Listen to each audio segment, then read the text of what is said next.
Welcome back to Division I Rejects. This is episode 118. I'm your host, Kobe Manzo. And as you can see, nobody else in the building tonight. But that's all right. We've got a great episode. We've got a great guest that will be joining me here shortly. That's James Baker. He goes by JB.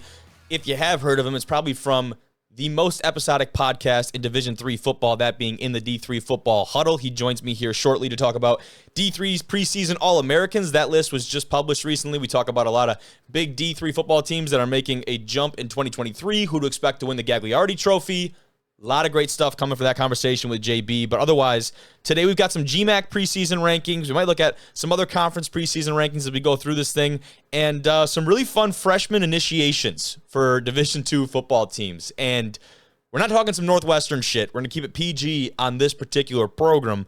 And by PG, we've got a Bellyflop contest and a karaoke battle. Two really solid clips that you're going to want to stick around for. Very excited to react to those. Otherwise, check out the socials. Twitter, D1_Rejects. Instagram, at Division I Rejects. We're going to be posting all kinds of highlights and other things, especially as we get closer and closer to the football and fall season kicking off. You got to make sure to follow us on those. But if you are watching on YouTube, remember, you got the timestamps, bottom of the screen, fast forward to any part of the conversation. Also, timestamps will be posted on Spotify, Apple Podcasts, wherever you listen to the show.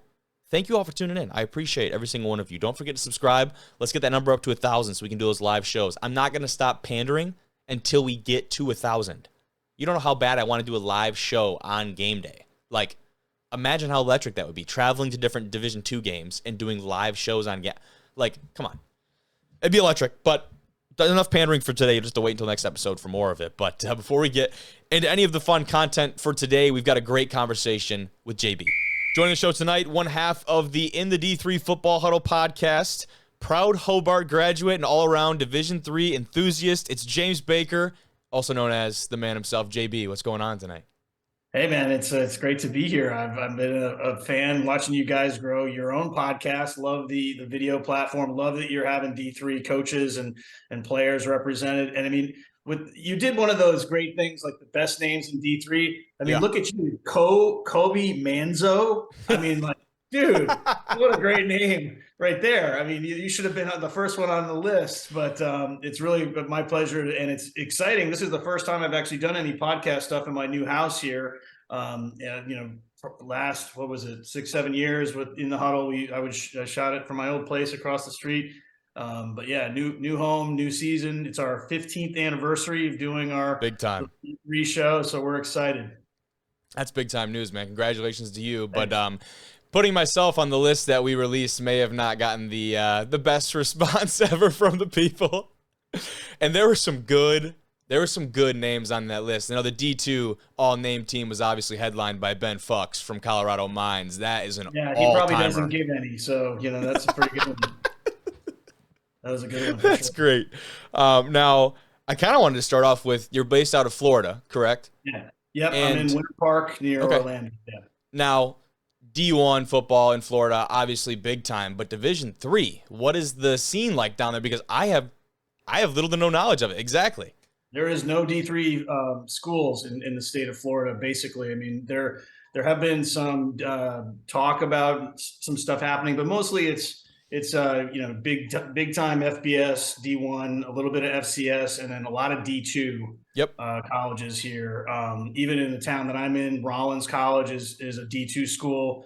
They don't field the football team, but they have like lacrosse and soccer and stuff like that. So yeah, I mean, Florida has been for a long time very fertile recruiting grounds for D3 schools, because there isn't really any. It's basically D1 or bust down here. And so I think starting off with guys like John Adino at Union College back in the late 90s, they would come down here looking for kids to bring up north. And there have been some pretty good guys that have Braxton Plunk, one of the preseason number one QB for D3Football.com's All-American preseason team. Gagliardi finalist is from Tampa, technically Plant High School or Plant, Florida, but that there have been lots of guys coming out of here into D3, and they've had some great careers. That's a great point, because obviously I think Michigan is a really interesting dynamic because we have a large presence at just about every level.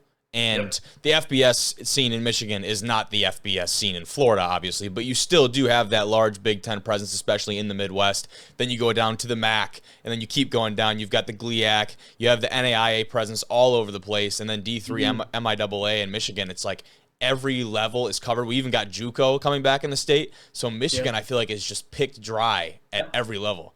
Yeah, and I think that's kind of the same thing in Ohio too. But speaking of the MIA, Frank and I were really more of like an East region show for a long time, and it really wasn't until like basically when COVID hit that we really started paying attention to schools out in like the MIA. We had people from Trinon.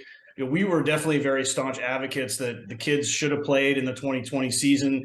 We liked that schools like Trine and others in the MIA made some games happen in spite of what everyone was saying or worried about. And seeing teams like Albion and Alma, there were some great games, and so we've kind of been able to expand our coverage the last 3 or 4 years, where we're really kind of a national show now. I mean, obviously D3Football.com has always had a little more of a Midwestern bent for obvious reasons, given who's been winning national championships.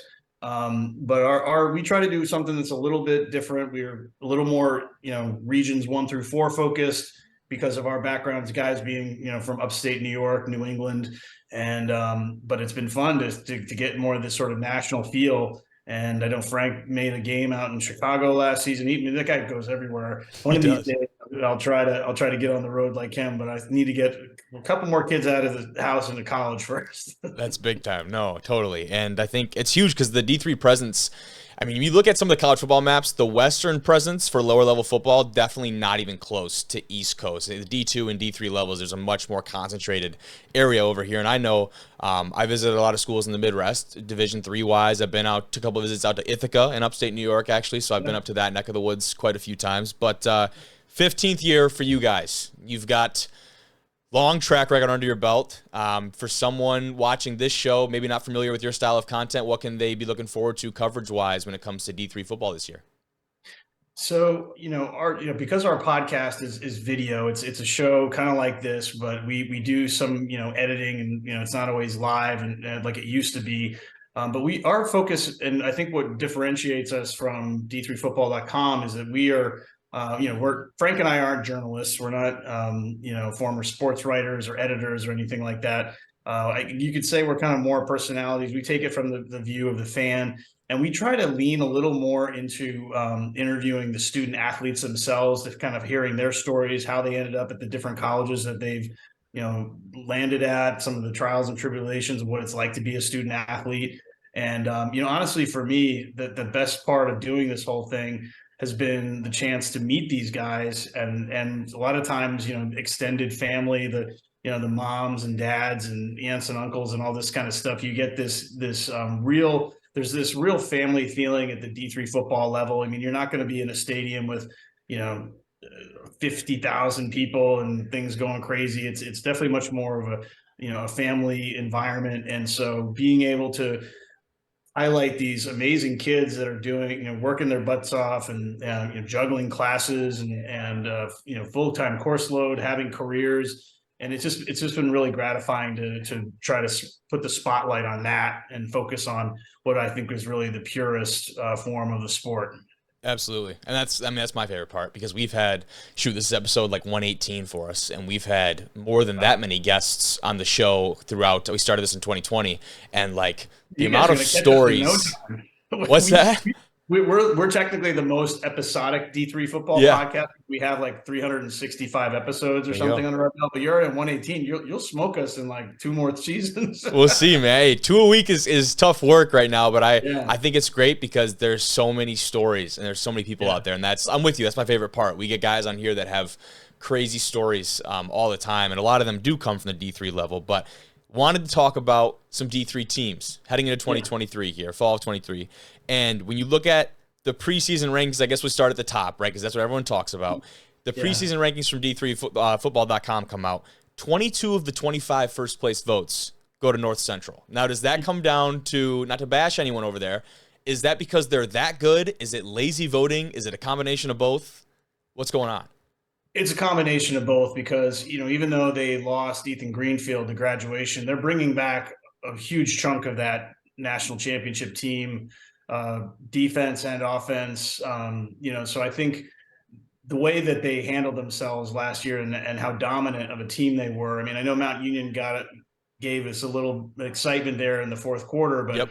really that was a pretty one-sided game for all intents and purposes for 3+ quarters. And so yeah, they've really become that dominant. Frank and I, when we do our preseason show, we actually put together our own top 25.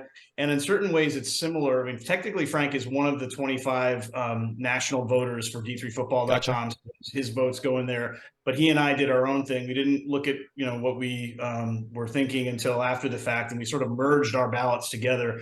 And it's interesting because we agree a lot with the D3Football.com top 25, but we have teams like Mary Hardin Baylor, Del Val, La Crosse, Wheaton, Carnegie Mellon, River Falls, and Salisbury in very different locations on our poll than on theirs. And we'll do a little bit of a reveal there on our preseason show, which should be coming out in the next couple of weeks. Awesome. And kind of talk through that and sort of say like what we think when it comes to this top 25.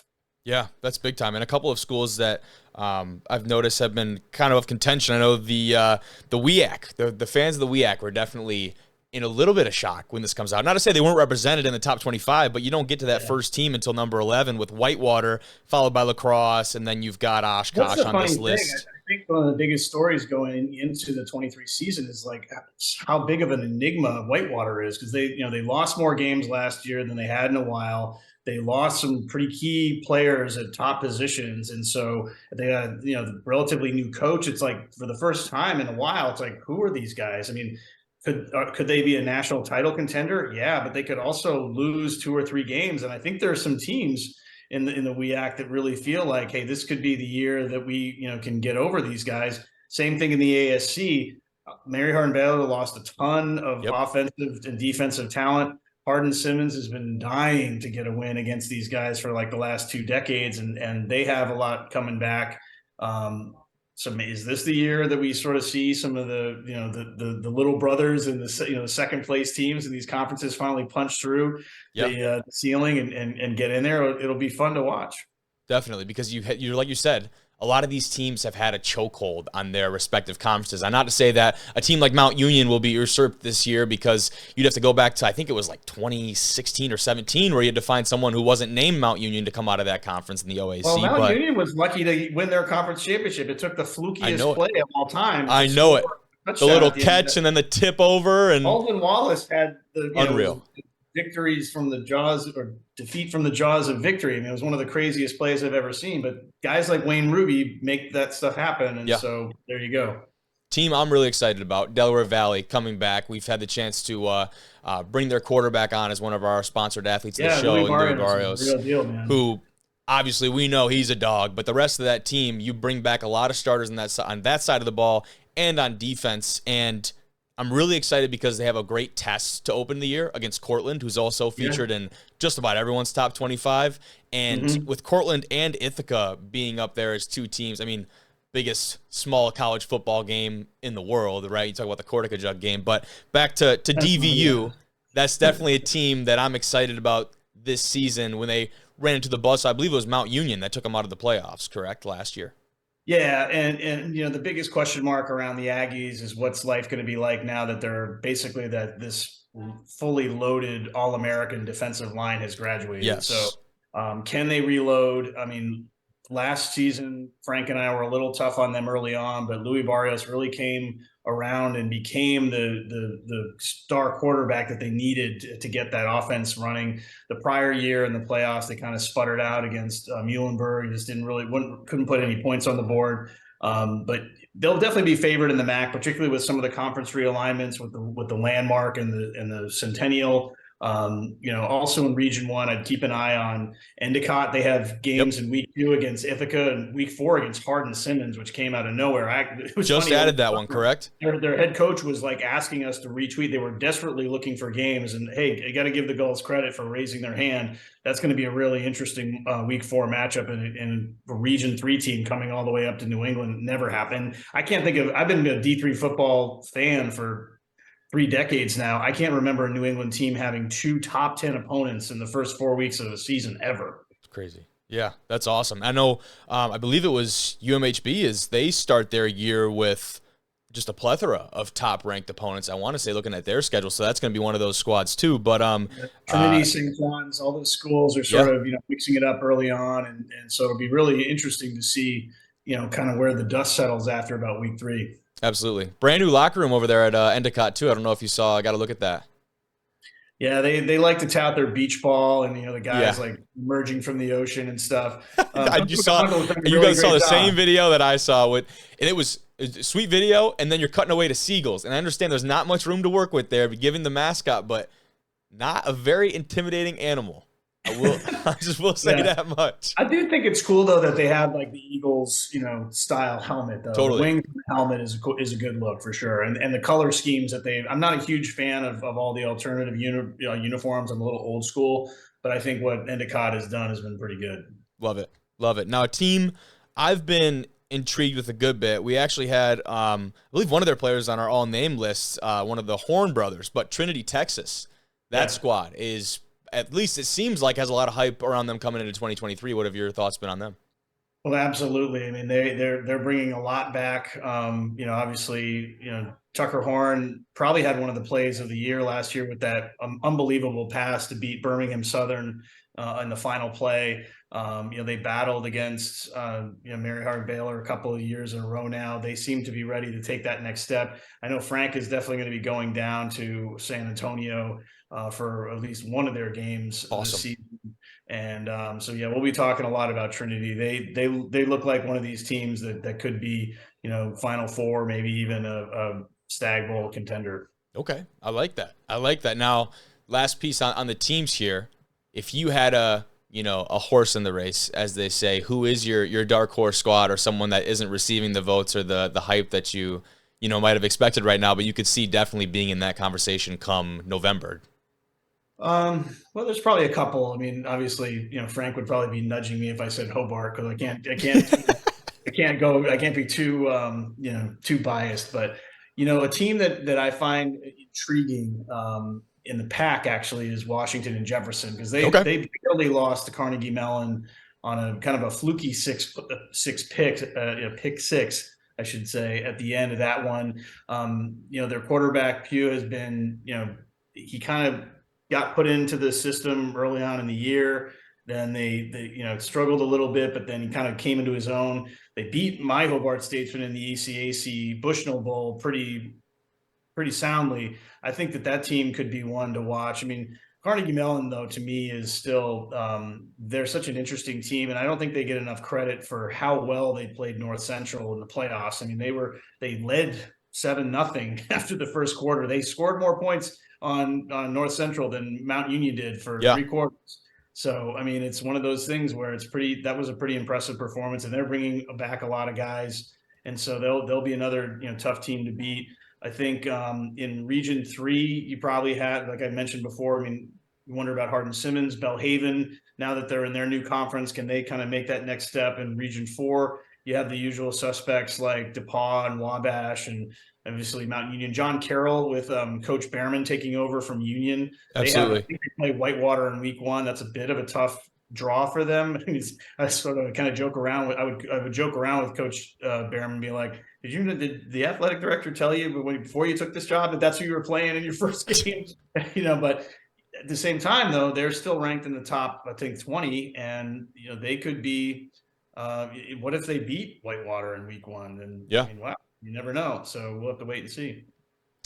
Yeah, and moving over to talk about a little bit of the preseason All-American team, talk about some of these guys in this class. And I guess the team we didn't actually, I meant to bring up a little bit earlier, is Wartburg, who placed a lot of these guys on these preseason accolades. I believe it was a record amount as far as their history in football goes, especially with the D3Football.com rankings. And that's a squad that it feels like, at least, outsider's perspective, there might have not been 1 or 2 guys that stuck out extensively, but it was a very good team effort from them. And obviously when you win the amount of games they have, you're going to put guys on accolades lists like these.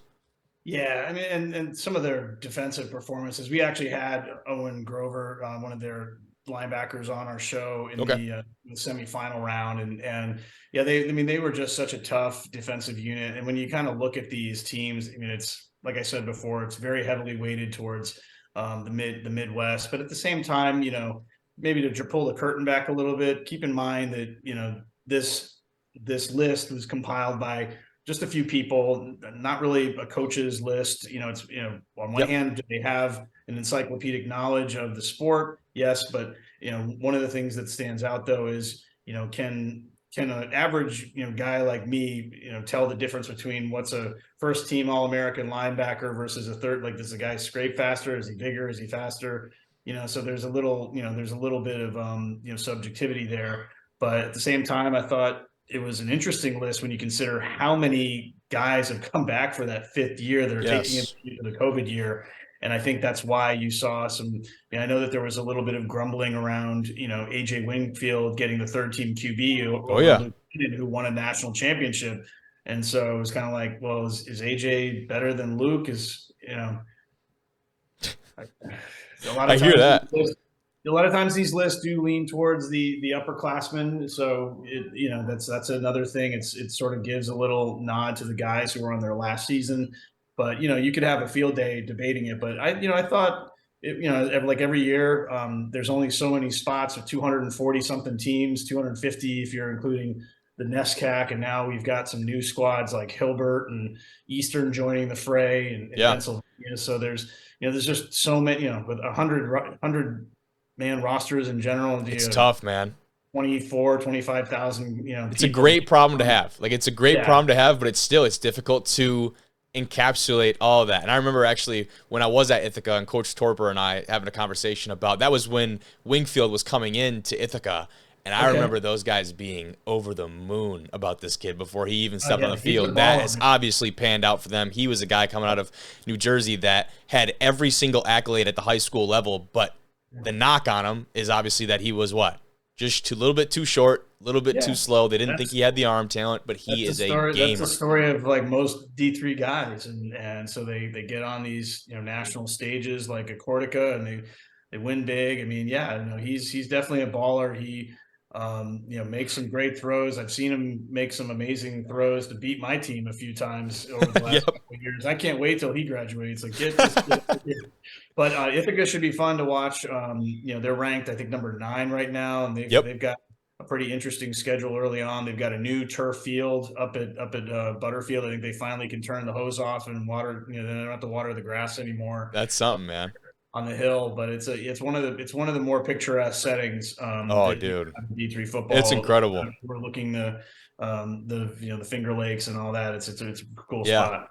Looking down to Lake Cayuga there. I was there at that the Cortica Jug game at MetLife, and talk about atmospheres, man. That was one of the most incredible football experience I've had at any level, walking out of the tunnel down there and just like pinching yourself and being like, this is Division III football. It makes absolutely zero sense, but still going to be really exciting. Now they got the turf field, but it's nothing like SUNY Morrisville's new setup they got over there, huh? That made quite the buzz. I got so pissed off about that. I couldn't believe all these idiots that were trying to exactly. I was like, have you ever been to upstate New York? It doesn't get that hot. I mean, come on, man. And honestly, it ended up being a PR boon for them. I think it got like 5 million, 6 million views. I'm sure it's attracted some kids that may not have. I mean, I don't know if you've ever been to Morrisville. It's a pretty remote part of upstate New York. It's like farm country. My cousin actually went there, and she was in like the Future Farmers of America kind of thing, No way. High school. So it's kind of that vibe, but yeah, no, I mean, Coach Raby is a great guy. He's the man. Building that program, and I know they recruit well, and they do all the right things. So they would never, put anyone in harm's way because of a heat exhaustion or. Absolutely. Yeah. So we had the chance to have him on the show. He was great. He was a great personality, but even I will say the jokes that came out of that, some of the players even leaned into it on TikTok and some other things where they would like, as soon as they step foot on the field, like rolling around in agony and getting sprayed off by the hose. It was comedy. And I think it took and one of the athletes there to actually have like a temp gun to go out there and hit the green parts and the black parts until that kind of just died down a little bit. But You're right, though. I think just smart PR move overall, just something to really distinguish themselves. Yeah, no, I mean it's hard to do when you think about how many D3 schools there are, particularly in from like okay, I can even say like out from like Michigan down through Virginia all the way up through like Maine. That's a huge. I mean, it's so condensed, and there's D2 and FCS and D1 schools all compacted on top of that to stand out in what's a pretty competitive market.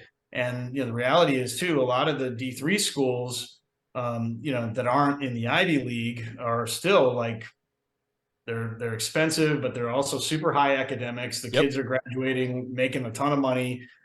So it's a big investment, and so there's a lot of competition for those dollars. And so any little thing you can do to make yourself stand out makes sense.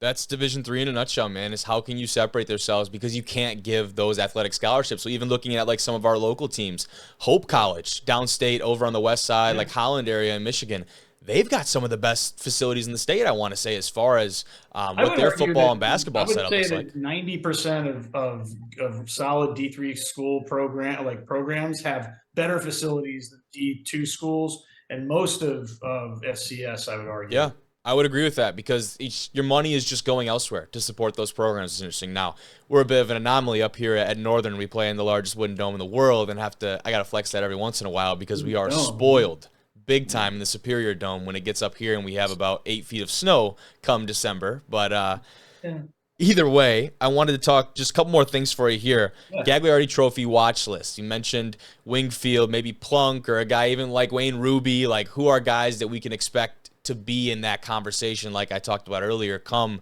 November and the later parts of this year? Well, the obvious one you just said is Plunk because he's the only guy who's coming back this year who was a finalist last season. Yep. So assuming he puts up similar numbers, he'll be back in the picture. I think other than obviously Greenfield being a running back, the last 3 or 4 winners were quarterbacks. So typically those are the guys that get that look. I know that the quarterback for St. John's is coming back for another season. He could be in the conversation. Berghammer from Oshkosh is a big guy, a lot of talent. If their team can take that next step, maybe he gets in the conversation. They might have the best receiving duo over there at Oshkosh as well. And I got to see those guys play. They came up not this past year, but the year prior, came up to the Superior Dome, and actually they beat us up here. That was a hell of a squad. And so I've seen those guys play in person. He's going to have at least poised to have a really big year this year. Yeah, I mean, Tucker Horn, I think, too, being a top quarterback would get a serious look. I would say, potentially, maybe Grover from Wartburg as a linebacker. Every once in a while, you do get defensive guys who get serious looks, and he's had a pretty impressive run. There's also that Schuerman from Johns Hopkins. I'm probably not saying his name right, but he's one of the top edge rushers in the nation.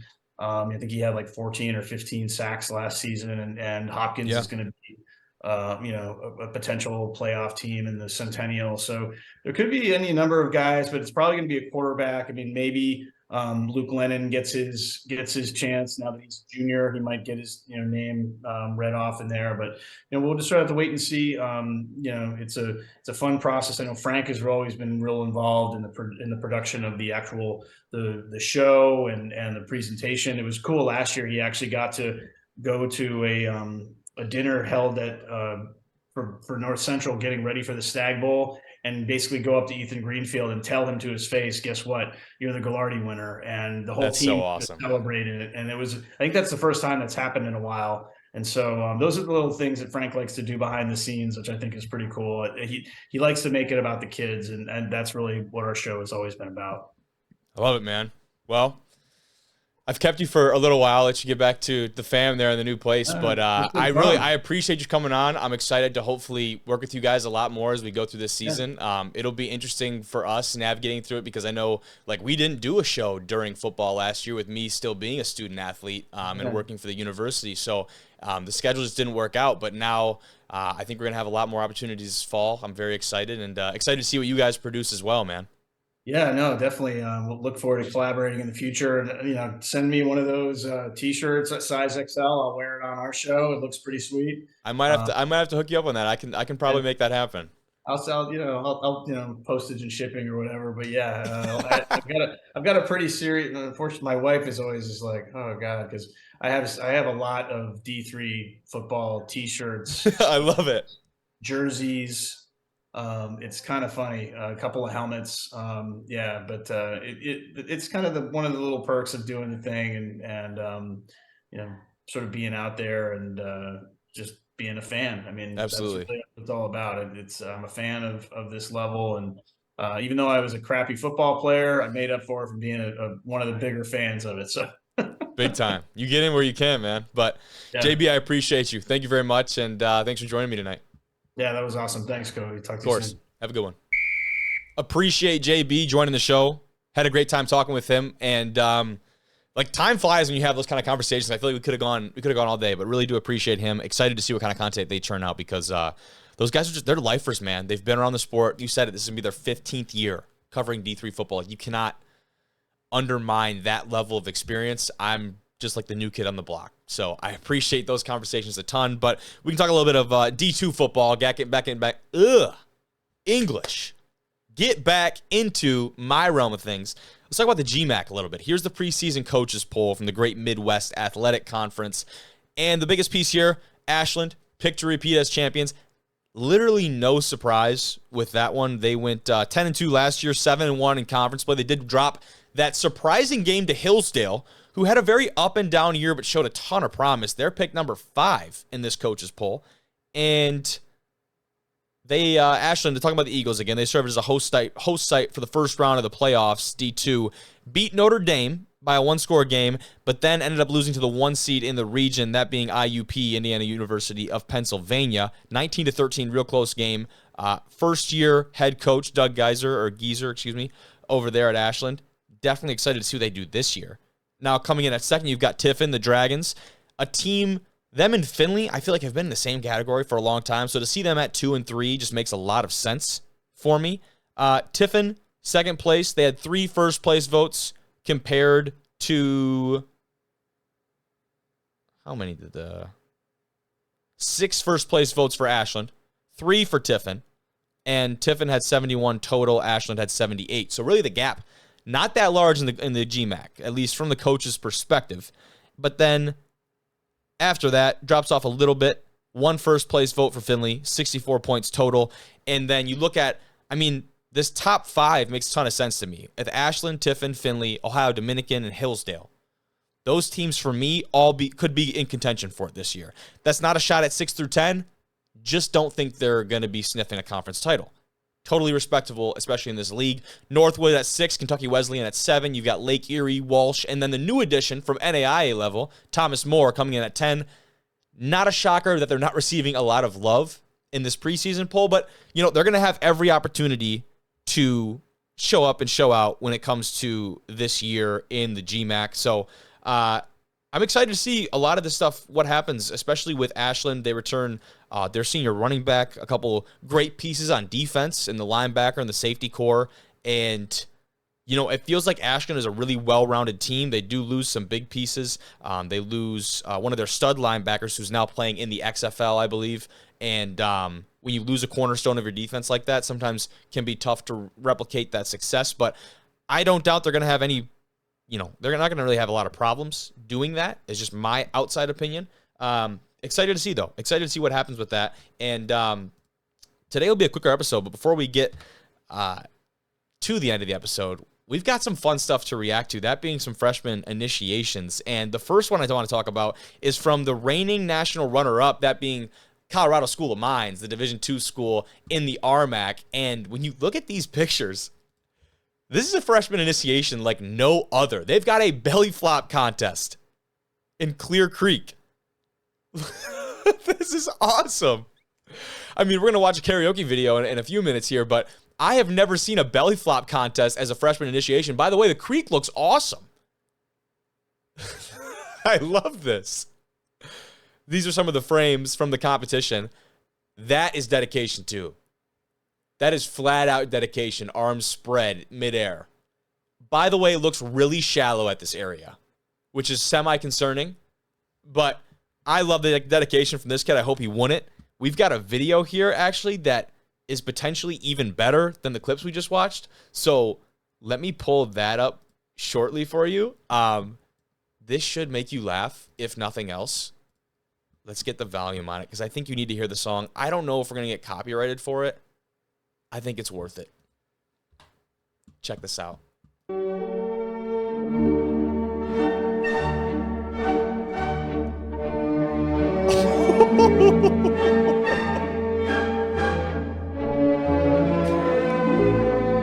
That looks like that is Rapids.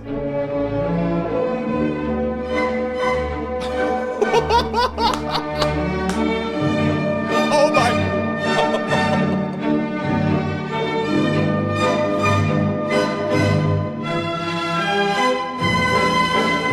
He definitely just got a face full of rock.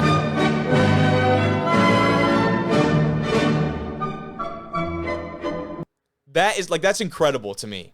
And like the sell, like they're fully selling this, like full send, I guess is what you would probably say, right? To me, oh, big fella. Oh, big fella.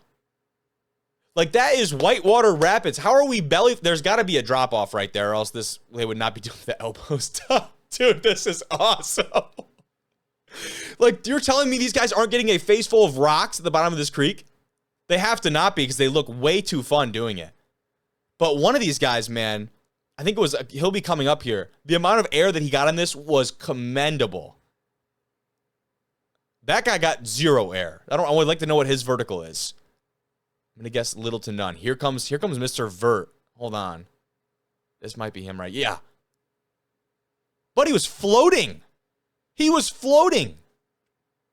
This might be the best freshman initiation I've ever seen. Look at all the boys there. This is great. You come in as a freshman. You want to make a name for yourself. What do?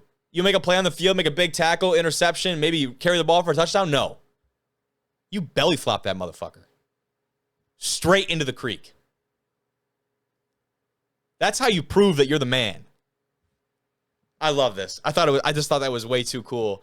Not to show, but we can talk about a little bit more of I guess you'd say a common freshman initiation. We see this at the NFL all the time, like the karaoke, the impromptu karaoke from the rookies. Take it down to the college level, the D2 level specifically. Northwood University in the GMAC, this is the league that we just talked about. They had a kid that showed up and showed out for karaoke night, and this clip's incredible. This clip is incredible, and to give some context before we watch it, this guy's name is Steeler Leap. I did not know about him. He might have made the all-name team. He might be on the all-singing team. Let's watch the video. We'll talk more about Steeler afterwards here. Listen to him singing a little Chris Stapleton.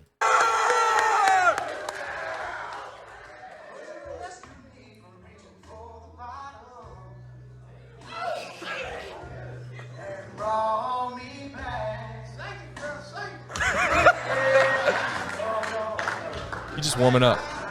You ready? Sweet.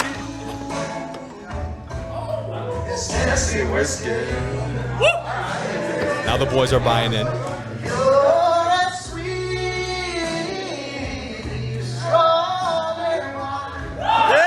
Okay.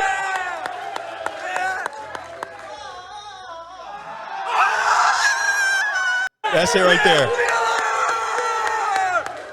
That's it right. You saw when he won him over, right? When a bunch of 18 to 24-year-old dudes get real high pitched like that, that's how you know you're in. Like, there's no better indicator of knowing that you're one of the boys now officially. You got grown dudes squealing like children after you sing that shit. That is incredible. That is incredible. Shout out Steeler, man. That was, I loved watching that. He is from Fairland High School in Proctorville, Ohio. He, on his Twitter, says he's an athlete. He played receiver in high school, played linebacker, played running back. I mean, literally did it all in high school. Was one of those guys, as a lot of Division II and Division III athletes are. Assuming we'll be seeing him potentially at wide receiver for Northwood. I guess I'll have to figure that out. But Steeler, if football doesn't pan out, my friend, you've got a backup. Like, nobody's telling you to quit, like, to keep your 9 to 5. Like, you quit your 9 to 5 whenever you want. You might find him down in Nashville in a couple of years, for all I know. Shout out Steeler. Shout out Northwood. Even if they're 6th in the poll, got themselves a dude with some vocal cords. But it's a pretty lighthearted, pretty quick episode today. I appreciate you all for tuning in. Make sure to follow us on the socials, like I said earlier. Subscribe on the YouTube so we can get to those live shows. Let us know who we need to get on the podcast. We got a couple of good guests lined up. I haven't locked down any dates yet, but don't be surprised if we pull out some big names for Tuesday and Friday next week. Appreciate you all listening very much. It's been D1 Rejects. Kobe Manzo signing off.